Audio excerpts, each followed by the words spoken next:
Hey guys, Mr. Hames here, wrapping up 2020. I think we can all agree on one thing. This year is one that we're gonna collectively be happy to put behind us. You're probably wondering what I'm doing here at Sycamore Park. To explain that, I need to go back to April. I was actually here walking around on a much nicer, much warmer day, talking about something that is a regular part of our vocabulary now, COVID-19. Now, I don't want to talk too much about that today. If you want to learn about that, go back and watch the video from April. And it's kind of weird when you go back and watch it, how much of the information in that video hasn't changed, how much of it continues to be true. At that time, I remember being very confused, wondering when this was going to be over, when coronavirus would no longer be a thing we're talking about, we could get back to normal life. Unfortunately, here we are in December, and normal life is anything but. But one thing has changed a lot since April, in my opinion, and that's our perspective. To provide an example, I'm a teacher. You guys know that. If you would have asked me a year ago at this time if I thought I was a good teacher, I would have said, yeah, I'm a pretty good teacher. And one thing this experience has made me realize is I could be a much better teacher. I've had to go way out of my comfort zone, okay? Before 2020, putting a camera in front of my face and talking to students this way, that was a vulnerable thing. That was hard to do. Now here I am doing it almost every day on a regular basis, reaching you guys. Another thing that's been positive is the growth that I've seen not only from myself, but from my colleagues and from my students, and the ability to use technology to reach other people and do work and kind of adapt. It's been amazing. It's been something I never thought I'd see in my lifetime. Now, those who know me know that I'm a pretty positive person by nature. It's just who I am. I've always been that way ever since I was a kid. I enjoy focusing on the positives. Abraham Lincoln says that we're about as happy as we make up our minds to be. And I believe that. It's something that I've always kind of embraced. It's the way I live my life. Even science says that positive thinking can go a long way in producing a more productive, a more healthy you. And that's exactly what a lot of us, whether we realize it or not, have done in 2020.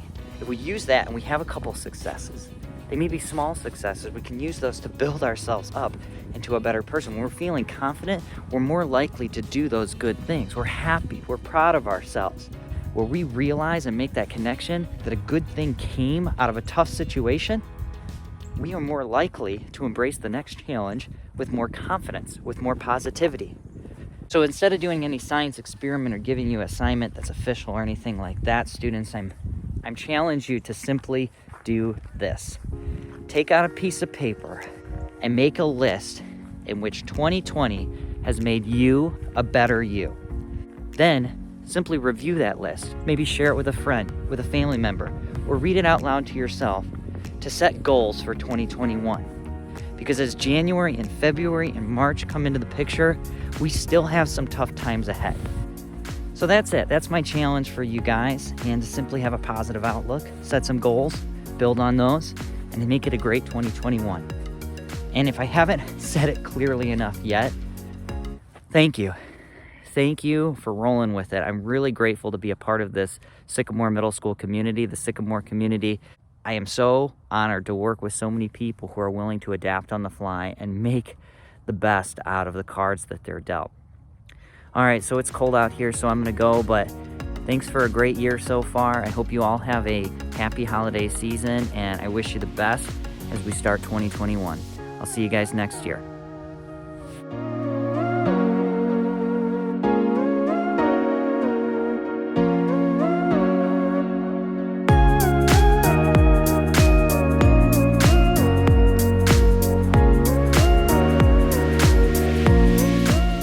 Ever heard of elephant toothpaste before? What? Ready? Everybody count it down. 5, 4, 3, 2, 1.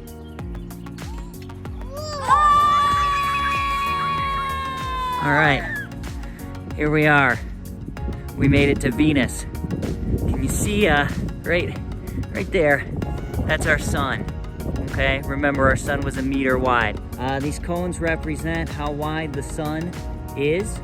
Using our model, Jupiter would be about this size. Earth was just a little smaller than a marble at about just under a centimeter wide. So you can see how big Earth is.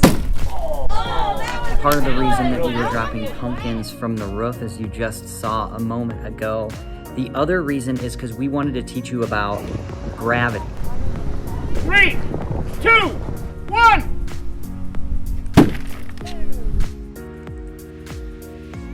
And this is even at 6 feet without wearing a mask. Out, and we're going to rub that onto probably the drain, near the drain of the sink. Just kind of get down in there. See that in the background? It's the ending of a sunset. The sun's setting earlier and earlier here in northern Illinois. And I don't know, have you ever thought about what causes those beautiful colors when a sun starts to set or rise on a horizon? Here we go.